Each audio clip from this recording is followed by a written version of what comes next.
بسم اللہ الرحمن الرحیم۔ کھول کے دیکھ چشم دل، آتا ہے لطف کیا نماز میں، ہر طرف آتا ہے نظر نور خدا نماز میں۔ اٹھو مسلمانوں اپنے مقدر جگا لو، نماز ادا کر کے اپنے اللہ کو منا لو۔ میرے دوستو، میرے برخوردارو، اللہ اس وقت راضی ہوگا جب آپ اس کے سامنے گردن جھکاتے رہیں گے،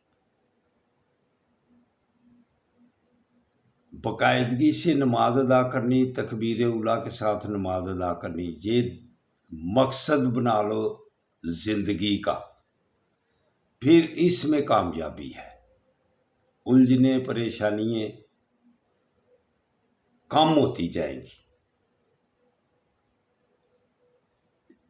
عجیب ہے یہ زندگی، کبھی ہے غم کبھی ہے خوشی، یہ زندگی ایسے ہی گزرنی ہے، لیکن اگر عافیت سے گزارنی ہے، سکون سے، پریشانیوں سے کم زندگی گزارنی ہے، تو پھر آپ کو 5 وقت کی تکبیر اولیٰ کے ساتھ نماز ادا کرنی پڑے گی۔ نوافل کی کثرت کرو، سنتوں کی پابندی کرو، اللہ اور اللہ کے حبیب کو راضی کرو۔ نماز ادا کرنے کے بعد یا غفور، جو سب سے بڑی صفت ہے اللہ تعالیٰ کی، اس کا ورد کیا کرو، پریشانیوں سے بچ جاؤ گے، الجھنوں سے، مصیبتوں سے بچ جاؤ گے۔ تو اپنی زبان کو کنٹرول میں رکھو۔ ان بندے میں جو سب سے بڑی صفت ہے وہ ہے حسن اخلاق۔ آپ صلی اللہ علیہ وسلم کے زمانے میں ایک عورت بڑی عبادت گزار سی، تو صحابی عرض کرتے ہیں یا رسول اللہ، بہت عبادت کرتی ہے وہ، لیکن لوگ اس سے تنگ ہیں۔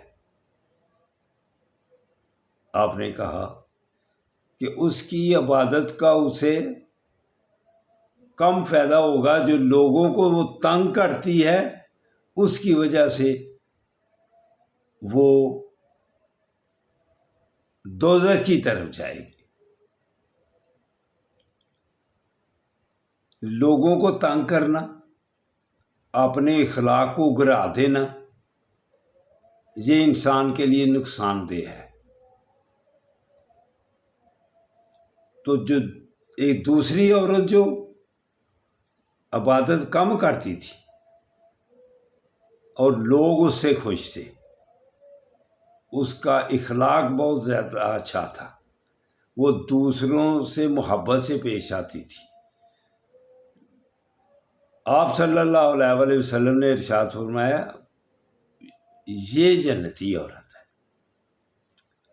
جس سے لوگ خوش ہوں، عبادت خواہ وہ کم ہی کرے۔